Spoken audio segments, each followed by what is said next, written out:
যারা এতদিন হলে ছাত্রলীগের বেশি ছিল তারাই প্রচার করলো যে এতদিন ছাত্রলীগ যেভাবে অত্যাচার নিপীড়ন করেছে, ছাত্রদলকে যদি আপনারা ভোট দিয়ে জেতান তাহলে তারাও অত্যাচার নিপীড়ন করবে। এখন আমরা যেটি শুনছি যে গুপ্ত এবং সুপ্ত এই ধরনের কথা শুনছি। কেউ যদি স্পাইং করে, কেউ যদি গুপ্ত থাকে তাকে আপনি গুপ্ত বলবেন, এটা তো পজিটিভ একটা বিষয়। আপনারা জানেন যে হলগুলোতে তারা যখন ছিল ছাত্রলীগের বেশিই ছিল।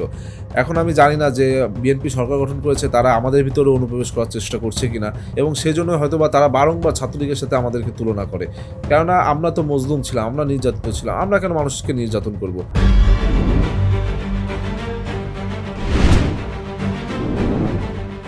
প্রিয় দর্শক, স্বাগত বাংলা নিউজের বিশেষ পডকাস্ট শো হটসিট উইথ জাকারিয়াতে। আজকের পর্বে হটসিটে এসেছেন এমন একজন তরুণ নেতৃত্ব যিনি ঢাকা বিশ্ববিদ্যালয় সহ ছাত্র রাজনীতিতে নানা কারণে আলোচিত। বলছি ঢাকা বিশ্ববিদ্যালয়ের ছাত্রদল নেতা শেখ তানভীর বারী হামিমের কথা। ক্যাম্পাসের রাজনীতি, সমসাময়িক ছাত্র আন্দোলন, জাতীয় রাজনীতি এবং ভবিষ্যৎ নেতৃত্বের ভাবনা সব কিছু নিয়েই থাকবে আজকের খোলামেলা ও সরাসরি আলোচনা। প্রশ্ন থাকবে কঠিন, কিন্তু উত্তর হতে হবে স্পষ্ট। চলুন শুরু করি আজকের হটসিট উইথ জাকারিয়া। হামিম, আপনাকে স্বাগত জানাচ্ছি বাংলা নিউজে। ধন্যবাদ আপনাদেরকে। হামিম, শুরুতেই পডকাস্টের শুরুতেই আমরা যেটা জানতে চাই, আমরা আপনার একটু বেড়ে ওঠা, পড়াশোনা এবং ঢাকা বিশ্ববিদ্যালয়ে ভর্তি এই বিষয়টা একটু জানতে চাই। আমার বেড়ে ওঠা খুলনা শহরে। খুলনা শহরে আমার জন্ম। এরপর আমি ওইখানে খুলনা জেলা স্কুলে পড়েছি। সেখান থেকে এসএসসি পাস করে খুলনা সরকারি মজিদ মেমোরিয়াল সিটি কলেজ থেকে এইচএসসি পাস করেছি সায়েন্সে। এরপর হচ্ছে আমার ঢাকা বিশ্ববিদ্যালয়ে আসা, এবং ঢাকা বিশ্ববিদ্যালয়ে বর্তমানে আমি উইমেন অ্যান্ড জেন্ডার স্টাডিজ ডিপার্টমেন্টের মাস্টার্সের নিয়মিত শিক্ষার্থী। আর যদি ছাত্র রাজনীতির কথা বলেন যে কীভাবে ছাত্র রাজনীতিতে জড়ালাম, সেটি হলো আমার একটি রাজনৈতিক পরিবারের জন্ম। তো সেখান থেকেই আসলে রাজনীতির প্রতি আমার একটি ভালোবাসা বা পছন্দ। আমি কিন্তু আপনার যখন ক্লাস 4-5-এ পড়ি তখন থেকে স্বপ্ন দেখি ঢাকা বিশ্ববিদ্যালয়ে পড়বো। কেননা আমি জানতে পেরেছিলাম যে ঢাকা বিশ্ববিদ্যালয়ে পড়তে পারলে ভালো ছাত্র রাজনীতি করা যায়। তো আমি ক্লাস 6 থেকে কিন্তু ছাত্রদলের রাজনীতির সাথে খুব ওতপ্রোতভাবে জড়িত। পরবর্তীতে আপনার আমি যখন কলেজে পড়ি তখনও ছাত্রদলের রাজনীতি করেছি। এমনকি বিশ্ববিদ্যালয়ে ভর্তির আগ মুহূর্তে যখন ঢাকা বিশ্ববিদ্যালয়ে ভর্তি পরীক্ষা দিব তার আগে নিরাপদ সড়ক আন্দোলন হয়েছিল। তো আমি খুলনায় সে সময় সেই আন্দোলনটি সংগঠিত করেছিলাম এবং আমার নামে একটি মামলা হয়েছিল। আমি তখন কেবল এইচএসসি পাস করেছি, নিরাপদ সড়ক আন্দোলনে আমার নামে একটি মামলা হয়েছিল। পরবর্তীতে ভর্তি পরীক্ষার 20-22 দিন আগে আমাকে ঢাকায় চলে আসতে হয় আত্মগোপনে থাকার জন্য। যাই হোক, পরবর্তীতে সেই মামলা একটা পর্যায়ে উঠে যায়। এইভাবে আমার ছাত্র রাজনীতির সাথে জড়িয়ে পড়া, এবং আমি কিন্তু ঢাকা বিশ্ববিদ্যালয়ে আসার আগেই আমি খুলনা মহানগর ছাত্রদলের সাহিত্য প্রকাশনা সম্পাদক হিসেবে দায়িত্ব পালন করে পরবর্তীতে ঢাকা বিশ্ববিদ্যালয়ে চান্স পেয়েছি, এবং এরপর আমার হল রাজনীতি বা জাতীয় রাজনীতির সাথে জড়িয়ে পড়া। 5 আগস্টের পরে আমরা দেখেছি যে আপনি অনেকগুলো ছাত্র বান্ধব কর্মসূচি হাতে নিয়েছেন। এরপরে ঢাকা বিশ্ববিদ্যালয় সহ বিভিন্ন বিশ্ববিদ্যালয়ের ছাত্র সংসদ নির্বাচন হলো। তো ডাকসুতে আপনার পরাজয়ের কারণটা কি? না, আসলে আপনি দেখুন যে দীর্ঘ অনেক দিন পর কিন্তু একটি নির্বাচন হয়েছে, ডাকসু নির্বাচন, এবং ডাকসু নির্বাচনটি এমন একটি সময় হয়েছে যে সময় বাংলাদেশের মানুষ দীর্ঘদিন তাদের ভোটাধিকার প্রয়োগ করতে পারে না। এমন একটি সময় কিন্তু পরবর্তী সময়ে ডাকসু হয়েছে, যে ডাকসুকে আমরা গণতন্ত্রের একটি মাধ্যম হিসেবে দেখেছি। যে গণতন্ত্র পুনঃপ্রতিষ্ঠা হবে, অর্থাৎ একটি জাতীয় নির্বাচন হবে, তার পূর্বে ডাকসুকে আমরা ইতিবাচকভাবে দেখেছিলাম, এবং শিক্ষার্থীদের ভিতরেও কিন্তু এক ধরনের স্বাচ্ছন্দ্যবোধ ছিল এবং আগ্রহ ছিল এই নির্বাচন নিয়ে। এই নির্বাচনে পরাজয়ের কারণ যদি আপনারা বলেন, তাহলেও আমরা তো গত 17 বছর, এবং বিশেষ করে আমি আমার ছাত্র জীবনের গত 4-5 বছর কিন্তু আমি কোনো হলে থাকতে পারিনি। হলে আমার কোনো সিট ছিল না। যদিও আমি নিয়মিত শিক্ষার্থী, আমি কিন্তু রেগুলার ক্লাসও আমরা ঠিকঠাক করতে পারতাম না। যার কারণে হলে যেহেতু আমাদের শিক্ষার্থীদের সাথে একটি বন্ডিং ছিল না, দীর্ঘদিন হলে থাকতে পারিনি, এই জন্যই অল্প সময়ে কিন্তু শিক্ষার্থীদের সাথে সে আন্ডারস্ট্যান্ডিংটা আমাদের তৈরি হয়নি। কিন্তু অপরপক্ষ যারা জিতেছে তারা কিন্তু গত 5 বছর বা 17 বছর বিভিন্ন ফর্মে তারা কিন্তু হলগুলাতে অবস্থান করেছে, হলগুলাতে ছিল। যার জন্য আমার মনে হয়েছে যে সময় স্বল্পতা এবং শিক্ষার্থীদের সাথে কম সময়ের ভিতরে একটা আন্ডারস্ট্যান্ডিং তৈরি না করতে পারার কারণে আমাদের পরাজয় হয়েছে, এবং এছাড়াও বিভিন্ন সিস্টেমেটেড ইঞ্জিনিয়ারিং তো এখানে আছেই। অর্থাৎ আমরা আগে আপনি ইলেকশন ইঞ্জিনিয়ারিং বলতে আমরা বুঝতাম যে কেউ ভোট দিতে যাইতে চাচ্ছে, তাকে ভোটাধিকার প্রয়োগে বাধা দেওয়া হয়েছে। কিন্তু সময়ের সাথে সাথে কিন্তু এগুলো বিবর্তন হয়েছে, অর্থাৎ বিভিন্ন প্রক্রিয়ায় কিন্তু একটি সিস্টেমেটেড ইঞ্জিনিয়ারিং, অর্থাৎ আপনি এখানে ভোট দিতে যেতে পারছেন, ভোটও দিচ্ছেন, কিন্তু বিভিন্নভাবে কিন্তু এখানে অবস্ট্যাকলস তৈরি করা হয়েছে। যেমন আপনার নির্বাচনী যে পোলিং অফিসারগুলো নিয়োগ দেওয়া হবে প্রত্যেক প্রার্থীর পক্ষ থেকে, সেই লিস্টটা দেওয়া হয়েছে কিন্তু সকাল 7টায় নির্বাচন শুরু, ওই দিন রাত 3টায়। অর্থাৎ এরকম বিভিন্ন ধরনের সমস্যা কিন্তু হয়েছে। আপনি বলতে চাচ্ছেন যে এই নির্বাচনে কি কোনো ধরনের ইঞ্জিনিয়ারিং বা কারচুপির ঘটনা ঘটেছে না, কিনা? এটা তো আমরা আগেই বলেছি যে ইলেকশনে সিস্টেমেটিক ইঞ্জিনিয়ারিং হয়েছে। হ্যাঁ, আমরা কিন্তু খুব বড় আকারে যে হয়েছে তা না। আমরা মনে করি যে 10-15% এখানে সিস্টেমেটিক ইঞ্জিনিয়ারিং ছিল। আমরা যদি দেখি যে আপনি বলছিলেন যে নির্বাচনের আগে ছাত্র সংসদ নির্বাচনগুলোকে, জাতীয় নির্বাচনের আগে আপনারা বেশ ইতিবাচক হিসেবেই দেখেছেন। তো সেই জায়গায় আমরা দেখেছি যে ঢাকা বিশ্ববিদ্যালয় সহ সবগুলো ছাত্র সংসদ নির্বাচনে ছাত্র দলের বলা যায় যে এক প্রকার ভরাডুবি হয়েছে, দুই একটি জায়গা ব্যতিক্রম। এটার কারণ কি আসলে? এটার কারণ আমরা তো বললাম, কোনো ক্যাম্পাসে আমরা হলে থাকতে পারিনি। কোনো ক্যাম্পাসে আপনি জাতীয় নির্বাচনে দেখুন, আমরা বারংবার বলেছি যে জাতীয় নির্বাচনে ছাত্র সংসদ নির্বাচনে কোনো প্রভাব পড়বে না। প্রভাব পড়বে না এই কারণে যে জাতীয় নির্বাচনে যারা আমাদের প্রার্থী, তারা গত 17 বছর কোনো না কোনোভাবে তার এলাকার জনগণের সাথে ছিল। তার এলাকার জনগণকে বিভিন্নভাবে নেতৃত্ব দিয়েছে। কিন্তু ছাত্র সংসদ নির্বাচনে আমরা যারা প্রার্থিতা করেছি, আমরা কিন্তু গত 5-6 বছর আমরা কখনোই হলে থাকতে পারিনি। এমনকি ছাত্র দলেরও হলগুলোতে কোনো অবস্থান ছিল না।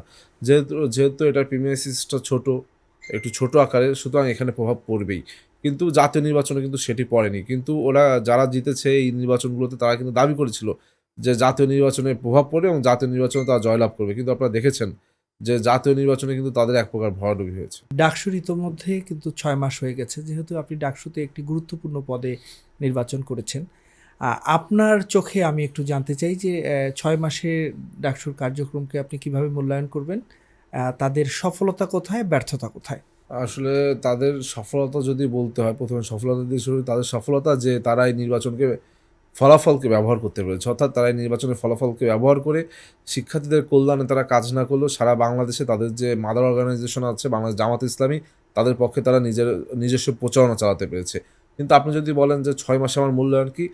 6 মাস আগেও ঢাকা বিশ্ববিদ্যালয়ের শিক্ষার্থীদের নিরাপদ খাদ্য সংকট ছিল, আবাসনের সংকট ছিল এবং শিক্ষা পদ্ধতির যে মান, সে মান যে কম ছিল, সেটি কিন্তু এখনও রয়েছে। অর্থাৎ এখনও একজন শিক্ষার্থী, সে কিন্তু তার ডেইলি বেসিসে যে খাবারটা প্রয়োজন, একটি নিরাপদ খাবার, সেই খাবারের সাথে খাবারের যে চ্যালেঞ্জ, সেটা তিনি মোকাবেলা করছেন। ঠিক একইভাবে আবাসন সংকট, যেটা কিন্তু এখনও শিক্ষার্থীরা এখনও চ্যালেঞ্জগুলো মোকাবেলা করছে। অর্থাৎ বিশেষ কোনো পরিবর্তন কিন্তু হয়নি। অবশ্য ডাকসুর যে গঠনতন্ত্র রয়েছে, এখানে বিশেষ কোনো পরিবর্তন করাও সম্ভব নয়। এজন্য আমরা বলেছিলাম যে আমরা যদি নির্বাচিত হই, প্রথমেই ডাকসুর গঠনতন্ত্রের দিকে পরিবর্তন এবং পরিবর্ধন করব। কারণ ডাকসুর যে গঠনতন্ত্র, এখানে চাইলে একজন ভিপি বা জিএস তিনি কিন্তু বিশ্ববিদ্যালয়ে আমূল কোনো পরিবর্তন আনতে পারবেন না। এই 6 মাসে ডাকসু কি সফল নাকি ব্যর্থ? আমার তো মনে হয়, আমি তো বললাম যে তারা সফল অ্যাকশনসে তারা তাদের নিজস্ব যে মাদার অর্গানাইজেশন রয়েছে, সেটাকে তাদের এই নির্বাচনের ফলাফলকে ব্যবহার করে তাদের জন্য ভোট চাইতে পেরেছে। কিন্তু প্রকৃত অর্থে শিক্ষার্থীদের কল্যাণের কথা যদি চিন্তা করে, তাহলে তারা অবশ্যই ব্যর্থতার পরিচয় দিয়েছে। কেননা আমরা দেখেছি যে এইখানে আমাদের ঢাকা বিশ্ববিদ্যালয়ের শিক্ষার্থীদের, যে মেয়েদের, নারী শিক্ষার্থীদের হলগুলোতে সেরকম ফ্যান নেই, ফ্যান ব্যবস্থা নেই। অর্থাৎ এইগুলো কিন্তু নেসেসিটি। এই যে নিরাপদ খাদ্য সংকট, এটাও একটা নেসেসিটি। অথবা আবাসন, এগুলো একটা মানুষের নেসেসিটি। কিন্তু আমরা দেখতে পেয়েছি যে এই নেসেসিটিগুলোকে পূরণ না করলেও ডাকসু ভবন তো রয়েছে, সেখানে ফ্যান রয়েছে, কিন্তু তারা নতুন করে সেখানে এসি লাগিয়েছে। অর্থাৎ তারা স্টুডেন্টসদের যে নেসেসিটি বেসড কাজগুলো, সেইগুলো না করে তারা লাক্সারিয়াসের দিকে মনোনিবেশ করেছে। অর্থাৎ তারা, আমাদের মনে হয়েছে যে শিক্ষার্থীদের কল্যাণে বিশ্ববিদ্যালয়ের স্বার্থে তারা ব্যর্থ হয়েছে। আপনি বলছিলেন যে বিগত 17 বছরে হলগুলোতে বা ক্যাম্পাসে আপনাদের সেভাবে আপনারা বিচরণ করতে পারেননি। আমরাও দেখেছি গণমাধ্যম কর্মী হিসেবে যে বিভিন্ন সময় ছাত্রদলের যারা নেতাকর্মী রয়েছে তাদেরকে মারধরের শিকার হতে হয়েছে। এমনকি অনেকে ফুল নিয়ে গিয়েও মার খেয়েছেন, এমন ঘটনা আমরা দেখেছি। তো অভ্যুত্থানের পর কিন্তু 1.5 বছর হয়ে গেছে, ইতোমধ্যে বিএনপি সরকার গঠন করেছে। এই মুহূর্তে ক্যাম্পাসগুলোতে ছাত্রদলের অবস্থান কেমন, এবং ছাত্রদলের সঙ্গে সাধারণ শিক্ষার্থীদের যে মেলবন্ধন, যেটাই আসলে ছাত্র রাজনীতির মূল লক্ষ্য হওয়া উচিত, সেটা কত দূরে? আসলে দেখুন, গত 17 বছর তো একটি ছাত্র সংগঠন ছিল, যারা বিভিন্ন সময় ছাত্র রাজনীতি নামে বিভিন্ন অপরাজনীতি করেছে, অপসংস্কৃতি চালু করেছিল। কিন্তু 5ই আগস্টের পরবর্তী সময়ে কিন্তু আমরা যখন ছাত্র রাজনীতি ক্যাম্পাসে ফিরলাম, আমরা কিন্তু সবসময় শিক্ষার্থী বান্ধব কাজকে প্রায়োরিটি দিয়েছি এবং শিক্ষার্থীদের কল্যাণের কথা চিন্তা করেছি। এবং আমরা সবসময় লেখাপড়ার পাশাপাশি ছাত্র রাজনীতিকে একটি কারিকুলাম অ্যাক্টিভিটিস হিসেবে দেখেছি, অর্থাৎ সহশিক্ষা কার্যক্রম হিসেবে আমরা সবসময় ছাত্র রাজনীতিকে মূল্যায়ন করেছি। ঠিক সেই মুহূর্তে যখন ডাকসু হলো, তখন কিন্তু যারা এতদিন হলে ছাত্রলীগের বেশি ছিল, তারাই প্রচার করলো যে এতদিন ছাত্রলীগ যেভাবে অত্যাচার নিপীড়ন করেছে, ছাত্রদলকে যদি আপনারা ভোট দিয়ে জেতান, তাহলে তারা অত্যাচার নিপীড়ন করবে। এইভাবে কিন্তু একটা মিথ্যা ইনফরমেশন তারা ছড়িয়েছিল এবং শিক্ষার্থীরা যেহেতু আগে যে পরিবেশ ছিল সেটা দীর্ঘদিন দেখে এসেছে, তারাও ভীত সন্ত্রস্ত ছিল যে আসলে কি ছাত্ররা এরকম করবে কিনা। কিন্তু দেখুন যে বিএনপি সরকার গঠন করলো, প্রায় অনেক দিনই হয়ে গেল, যে প্রায় ১ মাস মতন হচ্ছে যে জি। বিএনপি সরকার গঠন করলো। কিন্তু আজ পর্যন্ত কোনো বিশ্ববিদ্যালয়ে কি কোনো সংবাদ আপনারা পেয়েছেন যে কোনো হল ছাত্রদল দখলে গিয়েছে বা কোনো শিক্ষার্থীর উপর হামলা হয়েছে? আমরা কিন্তু সেটি দেখিনি। না, অন্যান্য সময় বরং আমরা দেখি যে নির্বাচনের রাতেই আসলে এই কাজগুলো হয়। হ্যাঁ, নির্বাচনের কিন্তু আপনারা দেখলেন নির্বাচন ১ মাস পেরিয়ে গেলেও আমরা কিন্তু শিক্ষার্থীদের কল্যাণেই কাজ করে যাচ্ছি এবং শিক্ষার্থীদের কল্যাণে যে ছাত্র রাজনীতি, সেই ছাত্র রাজনীতিকে আমরা প্রায়োরিটি দিচ্ছি। অর্থাৎ আমাদের নামে যে একটা মিথ্যা তথ্য ছড়িয়ে জি। আ কিছু সময় সাময়িক লাভের জন্য একটি দল এই মিস ইনফরমেশনগুলো ছড়িয়েছিল, সেটি কিন্তু শিক্ষার্থীরা হাড়ে, হাড়ে প্রমাণ পাচ্ছে এবং এর ফলে শিক্ষার্থীদের ভেতর কিন্তু আমাদের জনপ্রিয়তা দিনকে দিন বাড়ছে। আপনি প্রাসঙ্গিক উত্তর দিয়েছেন। তারপরেও আমি যদি একটু স্পেসিফিকভাবে জানতে চাই যে বিরোধী যারা আপনাদের ছাত্র সংগঠন রয়েছে তাদের যেটা অভিযোগ যে আপনারাও ছাত্রলীগের পথে হাঁটছেন। এটা কি শুধুই রাজনৈতিক অপপ্রচার, নাকি আপনাদেরও কিছু দায় রয়েছে? না, আসলে আমার মনে হয় যে যারা বিরোধী অর্থাৎ শিবির, ইসলামী ছাত্র শিবির, তারা বিভিন্ন বক্তব্য বলছে যে আমরা ছাত্রলীগের পথে হাঁটছি। আসলে তারা দীর্ঘদিন ছাত্রলীগের ভিতর ছিল। আপনারা জানেন যে হলগুলোতে তারা যখন ছিল ছাত্রলীগের বেশিই ছিল। এখন আমি জানি না যে বিএনপি সরকার গঠন করেছে তারা আমাদের ভিতরে অনুপ্রবেশ করার চেষ্টা করছে কিনা এবং সেজন্য হয়তোবা তারা বারংবার ছাত্রলীগের সাথে আমাদেরকে তুলনা করে।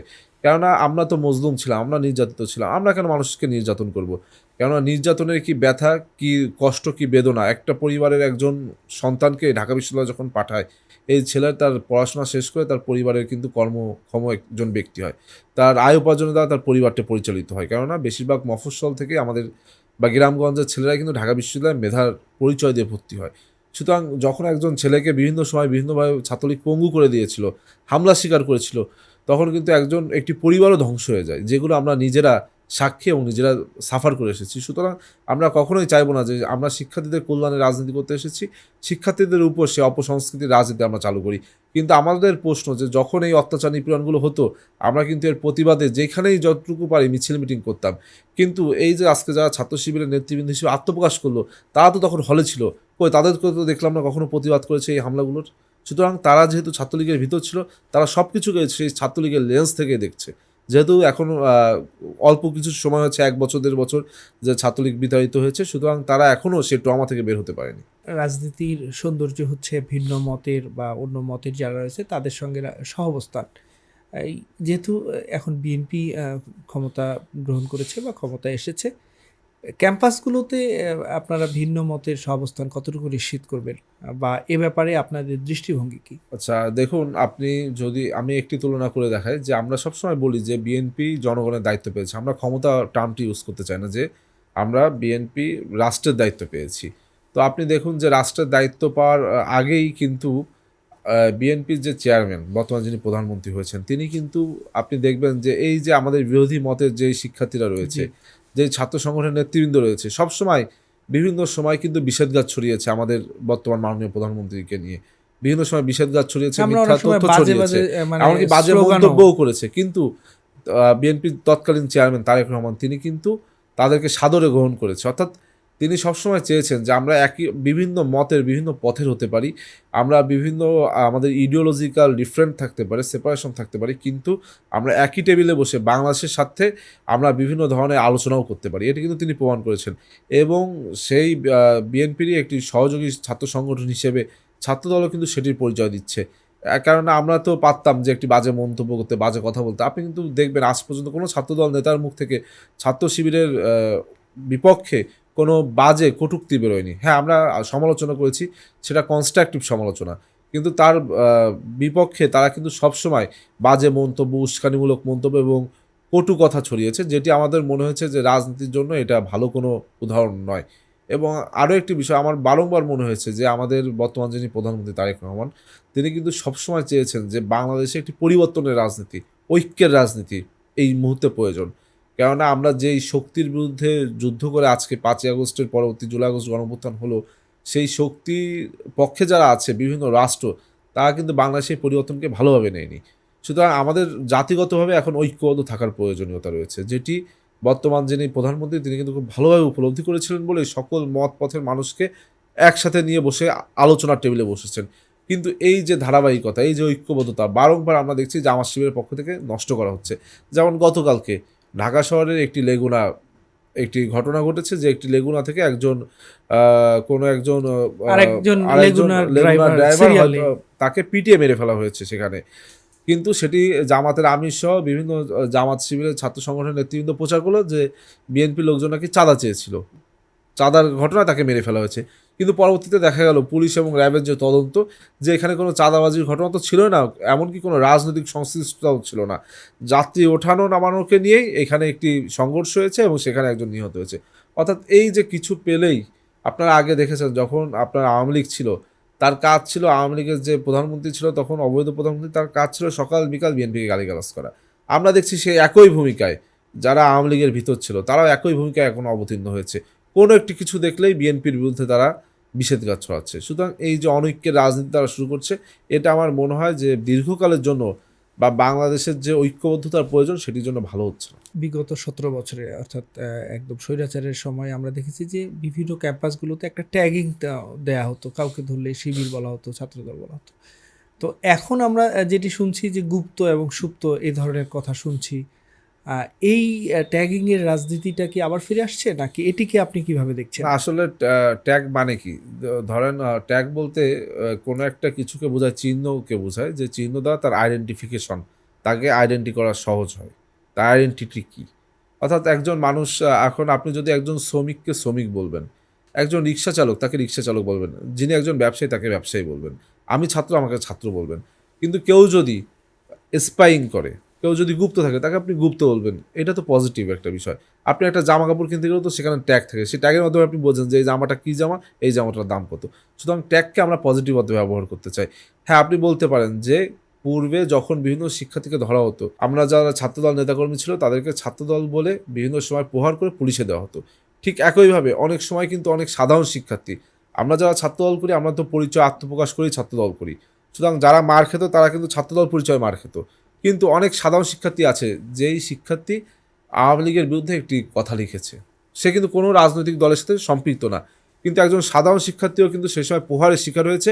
একমাত্র এই যে ছাত্র শিবির যে অপরাজনীতি করতো, তারা নাম প্রকাশবিহীনভাবে যে রাজনীতি করতো, তার কারণে কিন্তু একজন সাধারণ শিক্ষার্থীও মার খেয়েছে। আপনারা দেখেছেন যে বুয়েটে আবরার ফায়াজ মারা গিয়েছে, তাকে কিন্তু শিবির সন্দেহ, পরবর্তীতে বলা হচ্ছে সে শিবির নেতা ছিল, কিন্তু প্রকৃতপক্ষে সে, তার পরিবার বলছে সে কখনো শিবিরের রাজনীতির সাথে সম্পৃক্ত ছিল না। কিন্তু বুয়েটের শিবিরের কমিটি যদি ছাত্রদলের কমিটির মতো উন্মুক্ত থাকতো, তাহলে কি একজন সাধারণ শিক্ষার্থী এইভাবে মার খেত বা তাকে বলতো যে মানে সে এই যে শিবির করতো? পরিচয় গোপন রেখে যে রাজনীতি করার বিষয়টি বলছেন আপনি। হ্যাঁ, এটা তো স্পাইং, একটা স্পাইগিরি। আমি তাই বলছি যে এই রাজনীতির ফলেও কিন্তু অনেক সাধারণ শিক্ষার্থী বিভিন্নভাবে আক্রান্ত হয়েছে। এর দায় যেমন ছাত্রলীগ তাদেরকে অত্যাচারকারী হিসেবে যেমন এড়াতে পারবে না, ঠিক একইভাবে নাম পরিচয়বিহীনভাবে রাজনীতি করার কারণে শিবিরও কিন্তু এটা এড়াতে পারে না। বিভিন্ন সময় আপনারা আজকের আলোচনাতেও বলছিলেন যে ছাত্রলীগের ছায়াতলে ছিল শিবির। এটি একটু যদি ব্যাখ্যা করেন। না, আমরা ছাত্রলীগের ছায়াতলে বললাম এই কারণে, কারণ গত 17 বছর যাদেরকে হলে থাকতে হয়েছে, তাদেরকে কিন্তু ছাত্রলীগের বিভিন্ন ধরনের আনুকূল্যে থাকতে হয়েছে। অর্থাৎ একজন শিক্ষার্থী যখন প্রথম বর্ষে ভর্তি হয়েছে, তার হলে সিট পেতে হলে তাকে ছাত্রলীগের মিছিল মিটিংয়ে যেতে হতো। বাংলাদেশের যারা ঢাকা বিশ্ববিদ্যালয়ে চান্স পায় অধিকাংশ গ্রাম বা গঞ্জ বা মফস্বল শহর থেকে আসে, যেমন আমিও খুলনা থেকে এসেছি। আমার ঢাকা শহরে সেরকম কোনো আত্মীয় স্বজন ছিল না, কিন্তু আমার তো তখন হলে উঠতে হবে। বেশিরভাগ শিক্ষার্থী চায় তারা 4 বছরে গ্র্যাজুয়েশন কমপ্লিট করে মাস্টার্স করে তার একটা বিসিএস চাকরি, সরকারি চাকরি করে তার পরিবারের সাথে ভালো থাকবে। কিন্তু যারা রাজনীতি করে, যারা রাজনীতিকে বেছে নিয়েছে, তারা যদি মনে করে যে আমি এখন হলে থাকবো ছাত্রলীগের আনুকূল্যে, আবার ছাত্রলীগ চলে গেলে তখন আমি আমার আত্মপরিচয় প্রকাশ করব, এটা তো খারাপ। কেননা আপনি তো ভাই রাজনীতি করতে এসেছেন, আপনি জানেন যে এখানে স্ট্রাগল রয়েছে, চ্যালেঞ্জ রয়েছে। আপনি তো আর অ্যাজ অ্যান অর্ডিনারি স্টুডেন্ট আপনি কিন্তু আপনার লেখাপড়া চালিয়ে যেতে পারবেন, এটাই স্বাভাবিক। কিন্তু আপনি যদি মনে করেন যে আপনি এখন ছাত্রলীগের দয়া দাক্ষিণা আনুকূল্য থেকে ছাত্রলীগ বেশে অন্যদের উপর হামলা করে ছাত্রলীগ হয়ে হলে থাকবেন, এটা তো অন্যায়। এই জন্য আমরা বলেছি, হ্যাঁ, অনেক আমাদের ঢাকা বিশ্ববিদ্যালয়ে যারা শিক্ষার্থী রয়েছে এখনও, যারা মাস্টার্সের শিক্ষার্থী, তারাও এতদিন ছাত্রলীগের আনুকূল্যে কিন্তু তাদেরকে থাকতে হয়েছে গত 4-5 বছর। আমরা তাদেরকে দায় দিই না, কেননা তারা তাদের একটি স্বাভাবিক জীবনযাপন বেছে নিতে চেয়েছে, তারা লেখাপড়ার মাধ্যমে তাদের ভবিষ্যৎ গড়তে চেয়েছে। কিন্তু যারা রাজনীতিকে বেছে নিল, তারা কেন ছাত্রলীগে বেঁচে থাকলো? এই জন্য আমাদের এখানে মনে হয় যে যারা রাজনীতি করতে এসেছে তারা তো বুঝে শুনেই ছাত্রলীগ করলো, এখন আবার তারা ছাত্র শিবির হিসেবে আত্মপ্রকাশ করলো। এই জন্য আমরা বলছি যে ছাত্র শিবিরের ছায়াতলে তারা ছিল। কিছুদিন আগেই আপনাদের ছাত্রদলের সভাপতি তিনি বলেছেন যে এখন যেহেতু দেশে স্বৈরাচার নেই এবং একটি গণতান্ত্রিক প্রক্রিয়ায় বাংলাদেশ রয়েছে, তো এখন তিনি ছাত্র শিবিরের যে কমিটিগুলো আছে তিনি সেগুলো প্রকাশ করতে বলেছেন। আপনি কি বলবেন? আমরা তো এটাই বলছি যে যখন ফ্যাসিবাদ ছিল, স্বৈরাচার ছিল, তখনও আমরা আত্মপ্রকাশভাবে আপনার কমিটি গঠন করেছি বা সকলের পরিচয় ছিল। আমরা চাই যে তখনও পরিচয় তাদের প্রকাশ করা উচিত ছিল, আর এখন তো কোনো সমস্যাই নেই। আপনারা তখন বলেছেন যে বিভিন্ন কৌশলের কারণে আপনারা নাম প্রকাশ করেননি, কিন্তু এখন তো বাংলাদেশে কোনো সমস্যা নেই, তাহলে এখন কেন নাম প্রকাশ করছেন না? অর্থাৎ আমিও আমাদের ছাত্রদলের সভাপতি রাকিব ভাইয়ের সাথে একমত যে আপনাদের অবশ্যই নাম প্রকাশ, নাম পরিচয় প্রকাশ করে রাজনীতি করা উচিত। এতে হবে কি, কেউ যদি কোনো একজন রাজনৈতিক কর্মী যদি অন্যায় করে, তাহলে কিন্তু সেই সময় তাকে কোনো একটা জবাবদিহিতার আওতায় আনা যায়। কিন্তু আপনি তো কোনো কমিটি প্রকাশ করছেন না। অর্থাৎ আপনার কেউ যদি কোনো অকারেন্সও করে, আপনি বলবেন যে একজন শিক্ষার্থী অকারেন্স করেছে, তখন কিন্তু আপনি দায় নেবেন না। কিন্তু ছাত্রদল কিন্তু নাম প্রকাশ করে রাজনীতি করে বলে আমাদের কেউ একটি খারাপ কাজ করলেও আমরা তাকে জবাবদিহিতার আওতায় আনতে পারি। গত বছরের 25শে ডিসেম্বর বাংলাদেশের ইতিহাসে একটি স্মরণীয় মুহূর্ত পুরো বাংলাদেশ দেখেছে এবং বিশ্ব রাজনীতিতে এইভাবে এই ধরনের প্রত্যাবর্তন খুবই কম। তারেক রহমান যেন দেশে এলেন এবং জয় করলেন। প্রায় 212টি আসনে তার দল বিএনপি জয়লাভ করে সরকার গঠন করেছে। এটিকে কিভাবে দেখবেন? তারেক রহমানের এই প্রত্যাবর্তন এবং বাংলাদেশের রাজনীতিতে তার চলাকে আপনি কিভাবে দেখবেন? আসলে বর্তমানে প্রধানমন্ত্রী তারেক রহমান, ওনার যে প্রত্যাবর্তন ঘটেছিল, এই তো অবশ্যই একটি অবিস্মরণীয় প্রত্যাবর্তন, যা সারা বিশ্বের মানুষ দেখেছে এবং আন্তর্জাতিক মিডিয়াগুলোও কিন্তু খুব ইতিবাচকভাবে একটি এক্সাম্পল হিসেবে এটাকে সেট হয়েছে ইতোমধ্যে। আমার মনে হয় যে বাংলাদেশে বিভিন্ন ধরনের ষড়যন্ত্র বিদ্যমান ছিল, তা না হলে আরও পূর্বেই কিন্তু তিনি আসতে পারতেন এবং আরও পূর্বেই এই যে গণতান্ত্রিকতার পথে বাংলাদেশ হাঁটলো, সেটি আরও পূর্বেই হাঁটতে পারতো। তাহলে কি হতো, বাংলাদেশে একটি স্ট্যাবিলিটি আরও দ্রুত আসতো। এবং তাই আপনি দেখুন যে তারেক রহমান এসে তিনি কিন্তু কোনো দলের বিরুদ্ধে কোনো নিষেধাজ্ঞা ছড়াননি, বরং তিনি তার পরিকল্পনার কথা তুলে ধরেছেন এবং ইতোমধ্যে তিনি প্রধানমন্ত্রী নির্বাচিত হয়েই তিনি তার পরিকল্পনা বাস্তবায়ন করতে শুরু করেছেন। অর্থাৎ তিনি তার বক্তব্যে বলেছিলেন যে প্রথম 1 বছরের ভিতরে আমরা ফ্যামিলি কার্ড চালু করব। কিন্তু আপনি দেখুন যে 1 বছর পেরোয়নি, 1 মাস পেরোতেই তিনি অলরেডি 14টি উপজেলায় পাইলটিং প্রক্রিয়া হিসেবে কিন্তু ফ্যামিলি কার্ড চালু হতে যাচ্ছে। ঠিক একইভাবে আমরা কিন্তু বক্তব্যে তেমনিভাবে খাল খনন কর্মসূচিও হ্যাঁ, কিন্তু শুরু এবং হয়েছে। এমনকি দেখুন যে আমরা আমাদের দল থেকে বা উনার বক্তব্যে তারেক রহমান কিন্তু কখনো বলেননি যে আমরা গাড়ি নিব না, আমরা প্লট নিব না, এগুলো কিন্তু তিনি বক্তব্যে বলেননি। তিনি কিন্তু ভোটের আগে এগুলো কিন্তু খুব মুখরোচক কথাবার্তা, যে আমরা গাড়ি নিব না, প্লট নিব না জয়ী হলে। তিনি কিন্তু কখনো বলেননি। বরং তিনি বিজয় লাভ করে তিনি দেখিয়ে দিয়েছেন যে আমরা নিব না, এবং আপনারা দেখেছেন ইতোমধ্যে কিন্তু আমাদের যে সংসদীয় সভা হয়েছিল সেখানে আমাদের বিএনপি থেকে যত এমপি নির্বাচিত হয়েছে সকলে প্রতিজ্ঞাবদ্ধ হয়েছে যে তারা কেউ সরকারি প্লট বা সরকারি গাড়ি বা আপনার ট্যাক্সলেস যে গাড়ি সেটি ব্যবহার করবেন। এবারের নির্বাচনে প্রায় বিএনপি জোট প্রায় 212টি আসনে জয়লাভ করেছে। অন্যদিকে জামায়াত এনসিপি জোট 78টি আসনে জয়লাভ করেছে। এখন বিএনপির 212টি আসন বেশি নাকি জামায়াতের 78টি আসন তাদের প্রত্যাশার চাইতে বেশি? আমার মনে হয় যে আমাদেরটা কম হয়েছে, কেননা আমরা যেভাবে চেয়েছিলাম সেইভাবে হয়নি। কেননা বাংলাদেশে দেখেন দীর্ঘ 17 বছর একটা ভালো ভোটের প্র্যাকটিস নেই। এইবার ভোটটা আমাদের অনেক ভালো হয়েছে, কিন্তু সেই ভালোর ভিতরে কিন্তু অনেক যদি কিন্তু থেকে গিয়েছে। আপনারা দেখবেন বাংলাদেশের বিভিন্ন প্রান্তে, অর্থাৎ আপনার একজন ভোটার যখন ভোট দিতে গিয়েছে, আমি যখন খুলনার বিভিন্ন কেন্দ্রে ছিলাম আমরা দেখেছি একজন নারী ভোটার যখন নেকাব পরে যাচ্ছেন, হাত মোজা পরে যাচ্ছেন, নিয়ম কিন্তু যিনি প্রিজাইডিং অফিসার থাকবেন তিনি নিশ্চিত হয়ে নেবেন যে তিনি সেই ব্যক্তি কিনা। কিন্তু অনেক কেন্দ্রে আমি দেখেছি যারা নেকাব পরে গিয়েছেন তাদের নেকাবটি খুলে চেক করা হয়নি তিনি আসলে ওই ব্যক্তি কিনা। যারা হাত মোজা পরে গিয়েছেন অনেক সময় হাত মোজার উপরে আপনার কালিটি দেওয়া হয়েছে, যার ফলে সে যদি পরবর্তীতে হাত মোজা খুলেও আসে আপনি কিন্তু চিনতে পারবেন না। অর্থাৎ দীর্ঘদিন বাংলাদেশে একটি ভালো ভোটের প্র্যাকটিস ছিল না, এখন যেটা হওয়া শুরু হয়েছে। আমার মনে হয় যে বিভিন্ন বাধা প্রতিবন্ধকতার কারণেই আমরা কিছুটা ভোট আপনার সিট কম পেয়েছি, নতুবা আমার এক্সপেকটেশন ছিল আমরা 220 থেকে 35টি আসন সিকিউর করব। সম্প্রতি একটি ঘটনা, মানে একেবারেই খুবই টাটকা একটা ঘটনা। মাদক বিরোধী অভিযান করতে গিয়ে পুলিশের লাঠিচার্জে সাংবাদিক সহ শিক্ষার্থী অনেকেই গুরুতর আহত হয়েছেন। এই বিষয়টিকে কিভাবে দেখছেন? এটি কি পুলিশের এই যে মোরাল পুলিশিংটা কি বেশি হয়ে যাচ্ছে কিনা? এর আগে আমরা দেখেছি যে ডাকসুর কয়েকজন নেতাও এই ভূমিকায় অবতীর্ণ হয়েছিলেন। ঢাকা বিশ্ববিদ্যালয় থেকে হকার থেকে শুরু করে মাদক বিরোধী তাদেরকেও দেখা গেছে। এই যে সামগ্রিকভাবে এই বিষয়গুলোকে কিভাবে দেখছেন? এগুলো আসলে কেমন হওয়া উচিত? না, আসলে দেখুন যে একটি এই বিষয়টাকে আমি ৩ টি আলাদাভাবে পর্যবেক্ষণ করতে চাই। সেটি হলো আমার যে পর্যালোচনা ১ নম্বর হচ্ছে আপনি দেখেছেন যে ডাকসুর কয়েকজন নেতৃবৃন্দ কিন্তু পূর্বে এই যে মাদক অভিযান বা আপনার বিভিন্ন যারা ছিন্নমূল ছিল তাদের অভিযান করেছে। তখন কিন্তু তারা নিজেদের পক্ষে বিভিন্ন বাহবা তুলে ধরেছে। কিন্তু গতকালকে যখন পুলিশ মাদক অভিযান চালালো তখন কিন্তু তাদের বিরুদ্ধে আজকে সে ডান এবং বামরা একত্রে মিলিত হয়ে মিছিল করছে। এটা কিন্তু বাংলাদেশের ইতিহাসে দেখা যায়নি যে ডান এবং বাম একসাথে মিছিল করছে।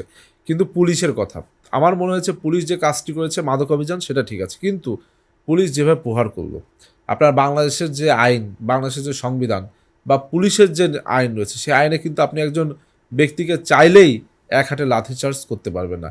আমরা দেখলাম যে গতকালকে ডিসির সাথে আপনার একজন ছাত্র, সে যদিও একটা ছাত্র ইউনিয়নের বা ছাত্র কোনো একটা বাম ছাত্র সংগঠনের নেতা, তার সাথে কথা হচ্ছে, তার মাঝেই তাকে প্রহার করা হলো। যেটা অত্যন্ত অন্যায় হয়েছে বলে আমার মনে হয়।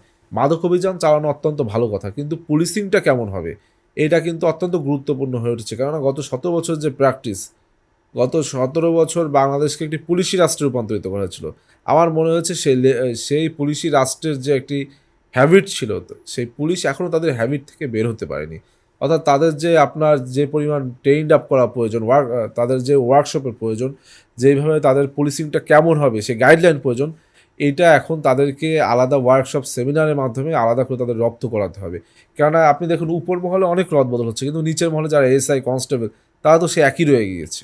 সুতরাং আমার মনে হয়েছে যে পুলিশিংয়ের গাইডলাইনটা অনুসরণ করে পুলিশ কীভাবে পুলিশিংটা করতে পারে সেই জন্য সরকারকে বা স্বরাষ্ট্র মন্ত্রণালয়কে সেভাবে পদক্ষেপ নিতে হবে। ৫ আগস্টের পর অর্থাৎ গণঅভ্যুত্থানের পর ঢাকা বিশ্ববিদ্যালয় এলাকায় দুটি হত্যাকাণ্ড খুব আলোচিত। একটি হচ্ছে ছাত্রদল নেতা সাম্য হত্যা, আরেকটি হচ্ছে আধিপত্যবাদ বিরোধী ছাত্রনেতা শহীদ ওসমান হাদি।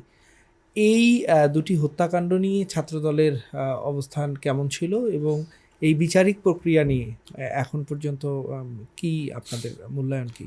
না, আপনারা দেখুন এই দুটোই ঘটেছে গত অন্তর্বর্তীকালীন সরকারের আমলে, এবং আমরা এটা নিয়ে অনেক প্রতিবাদ করেছি, রাজপথে মিছিল মিটিং করেছি, এবং আমরা কিন্তু বিভিন্নভাবে এই যে বিচার, সেই বিচারকে নিশ্চিত করার জন্য বিভিন্ন সময় আন্দোলন করেছি। আমরা এখনও চাই যে এই যে বিচার প্রক্রিয়াটি, আমাদের বিশ্বাস যে বিএনপি সরকার এখন যারা দায়িত্ব নিয়েছে সারা দেশের জনগণের, আমার মনে হয় যে এই সরকারের আমলেই আমরা এই বিচার প্রক্রিয়া দেখতে পারবো। বিশেষ করে আপনার শহীদ ওসমান হাদি এবং সাম্য দুজনই কিন্তু ফ্যাসিবাদ বিরোধী কণ্ঠস্বর ছিল। সুতরাং এটি কোনো আমাদের মনে হয়েছে এটি রাজনৈতিক দুরভিসন্ধিমূলকতা, অর্থাৎ যারা ভালোভাবে এই পরিবর্তন কিন্তু তারাই ঘটিয়েছে। যদিও এখনও এটা তদন্তাধীন রয়েছে, আমার মনে হয় যে একটি ভালো বিচারিক প্রক্রিয়ার মাধ্যমে, সুস্থ তদন্তের মাধ্যমে আমরা সামগ্রিক কী হয়েছিল সেটি জানতে পারবো।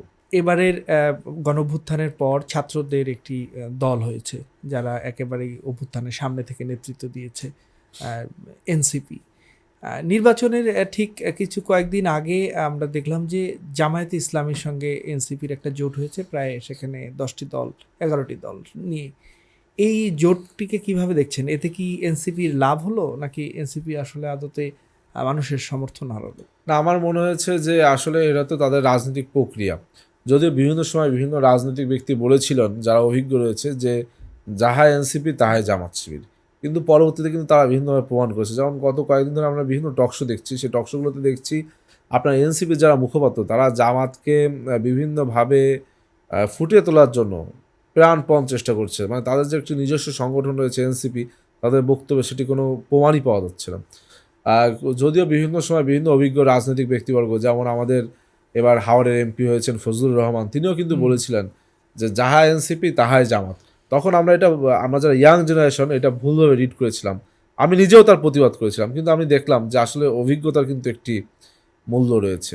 তিনি তার অভিজ্ঞতা লব্ধ থেকে যেই কথাটি বলেছিলেন সেটি একদম পুঙ্খানুপুঙ্খানুভাবে মিলে গেল। অর্থাৎ এনসিপি এবং জামাত যে আলাদা দুটি রাজনৈতিক দল সেটি কিন্তু এখন বোঝা যাচ্ছে না।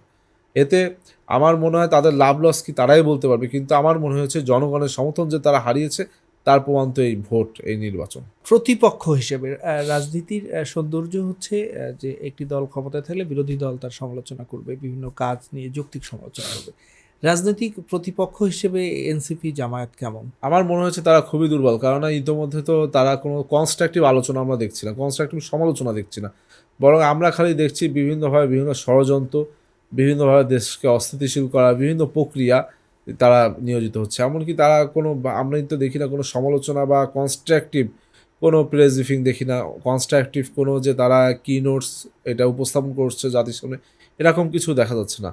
আমার মনে হচ্ছে যে তারা কনস্ট্রাকটিভ সমালোচনা বা গণতন্ত্রের যে সৌন্দর্য সেইখান থেকে তারা অনেক পিছিয়ে রয়েছে, বরং গণতন্ত্রের যেই আপনার ফাঁকফোকরগুলো রয়েছে, অর্থাৎ গণতন্ত্রের যে বিভিন্ন ধরনের ষড়যন্ত্র হতে পারে, আমার মনে হয়েছে সমালোচনা থেকে ষড়যন্ত্রে তারা অনেক পাকাপোক্ত। আমি আমরা শেষ করব। শেষ করার আগে যদি আমি একটু বলি, আপনি যেই প্রসঙ্গে বলছিলেন যে তারা বিভিন্ন বিষয়ে যৌক্তিক সমালোচনা করছে না। আমরা যদি সাম্প্রতিক দুই একটি ঘটনা দেখি যে সেনাবাহিনীর উচ্চ পর্যায়ে একটি রদবদল হয়েছে, তারপর চিফ প্রসিকিউটর যিনি রয়েছেন তাকে সরানো হয়েছে, এগুলো নিয়ে বিশেষ করে জামায়াত এবং এনসিপির একটি অংশ সমালোচনা করছে। তো এটি কি তাদের যৌক্তিক সমালোচনা, নাকি এটিকে আপনি কি বলেন? এটি যৌক্তিক সমালোচনা তখন এবং হতো। সিটি কর্পোরেশনগুলোতে যদি আমরা দেখি প্রশাসক নিয়োগ দেওয়া হয়েছে। প্রশাসক নিয়োগ করা হয়েছে বিএনপি নেতাদের। দেখুন, আপনার একটি সরকার তার সরকারি কর্ম পরিকল্পনা কীভাবে সাজাবে বা পরিচালনা করবে, এটা নিতান্তই সরকারের ব্যাপার। এইখানে এই যে প্রশাসকগুলো নিয়োগ দেওয়া হয়েছে বা বিভিন্ন জায়গায় রদবদল করা হয়েছে, এটি কোনো অনিয়ম করা হয়েছে কিনা এই বিষয়ে যদি তারা সমালোচনা করতো, তবে আমার মনে হতো তারা কনস্ট্রাকটিভ সমালোচনা করেছে। কিন্তু আমি কেন অমুককে বেছে নিলাম, এটা কোনো সমালোচনা হতে পারে না, কেননা এই রাষ্ট্রটি পরিচালনা করতে হবে আমার। এই রাষ্ট্রে আজকে যত খারাপ কাজ হবে তার দায়ভার এসে পড়বে আমার। সুতরাং এই রাষ্ট্রকে স্টেবল রাখতে এই রাষ্ট্রের সাথে তো আমার নিয়োগ প্রক্রিয়া দিতেই হবে, কারণ আগের যে সরকার ছিল তারা একভাবে চিন্তা করতো, বর্তমান যে সরকার তারা কিন্তু ভিন্নভাবে চিন্তা করবে, এটাই স্বাভাবিক। এবং সর্বোপরি দেশের কল্যাণে যাকে যাকে প্রয়োজন তাকে তাকে সেখানে কিন্তু জায়গা দেওয়া হবে। কিন্তু এই জায়গা দেওয়াটা আমরা পূর্বে যেমন দেখেছি যে একজন মানুষ তার সিনিয়রিটি সিরিয়ালে 50 নম্বরে আছে, তাকে 1 নম্বরে আনা হয়েছে, সেরকম কোনো কিছু হচ্ছে কিনা এই সব বিষয়ে যদি তারা সমালোচনা করতো, তবে আমার মনে হতো যে সমালোচনাটা শক্তিশালী সমালোচনা হচ্ছে বা গণতান্ত্রিক যে সমালোচনা হওয়ার কথা সেটা হচ্ছে, কিন্তু সেটা নিয়ে কিন্তু তারা কোনো প্রকার আমি দেখলাম যে তাদের কোনো কনসার্ন নেই। সাম্প্রতিক সময়টি আসলে ডিজিটাল। ফেসবুকে নানা ধরনের গুজব হয় বা নানা ধরনের প্রোপাগান্ডা ছড়ানো হয়, মিথ্যা তথ্য, মিসইনফরমেশন, ডিসইনফরমেশন। এটি মোকাবেলায় ছাত্র দলের পক্ষ থেকে বা এই ইয়াং জেনারেশনের পক্ষ থেকে আপনারা কোনো পদক্ষেপ নিচ্ছেন না, আসলে এখনও আমরা রাষ্ট্রীয়ভাবে যেমন কোনো পদক্ষেপ নেওয়া হয়নি। আমার বিশ্বাস যে আইটি মন্ত্রণালয় যারা হচ্ছে তারা নেবে, কিন্তু আমি আমার ব্যক্তিগত পক্ষ থেকে একটি ওয়েবসাইট করেছি, একটি অ্যাপসও তৈরি করছি, নাম এক্সপোজ হ্যারাজার, যেখানে আমরা দেখেছেন যে সোশ্যাল মিডিয়া বিভিন্নভাবে বুলিং এবং হ্যারাসমেন্ট করা হয়। শুধু যে মেয়েদের করা হয় বিষয়টি এমন না, ছেলেদেরকেও করা হয়। কোনো শিক্ষার্থী বা কোনো বাংলাদেশের নাগরিক সে যদি তার প্রমাণসহ সে ওয়েবসাইটে লগ ইন করে তার প্রমাণসহ স্ক্রিনশট সহ সে দেয়, সেইখানে আমরা এইটার সাথে এখন বাংলাদেশ পুলিশের সাথে কোলাপ করার চেষ্টা করছি, একইভাবে আপনার আইসিটি মন্ত্রণালয়ের সাথে কোলাপ করার চেষ্টা করছি এবং একইভাবে স্বরাষ্ট্র মন্ত্রণালয়ের সাথে কোলাপ করার চেষ্টা করছি এই ওয়েবসাইটটির মাধ্যমে, যাতে করে আমরা কেউ একটা অভিযোগ করলে সেই অভিযোগ তদন্ত সাপেক্ষে বাংলাদেশ সরকার ব্যবস্থা নিতে পারে।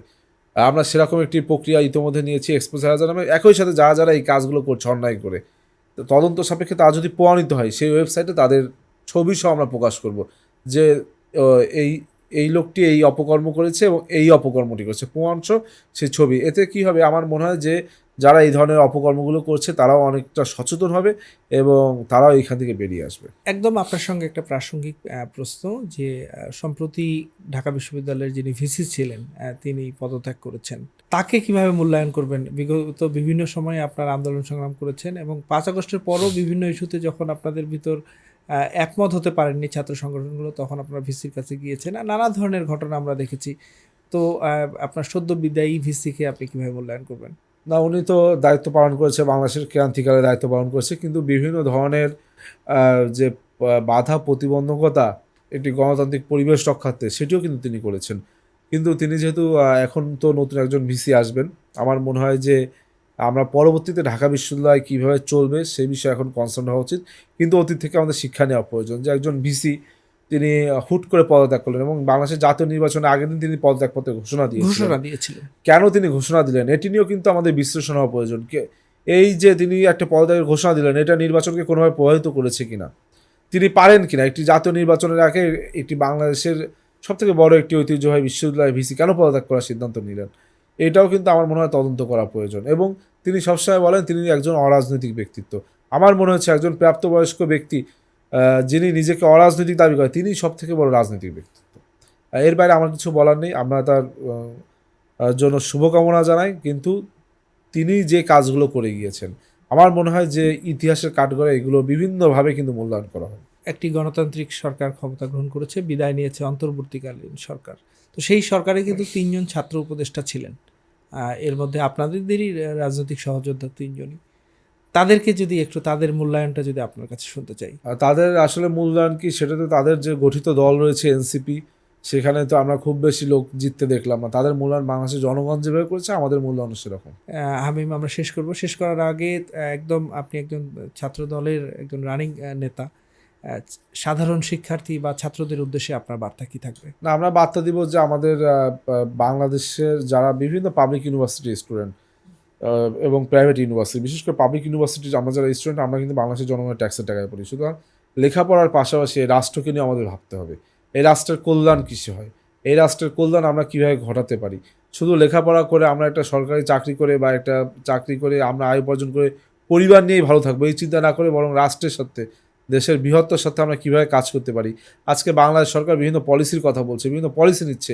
এই পলিসিগুলোর সহায়ক ভূমিকা আমরা কীভাবে পালন করতে পারি, এই পলিসি মেকিংয়ে আমরা কীভাবে ইয়াং জেনারেশন সহযোগিতা করতে পারি, এইগুলো নিয়ে আমাদের সকলে ভাবা উচিত।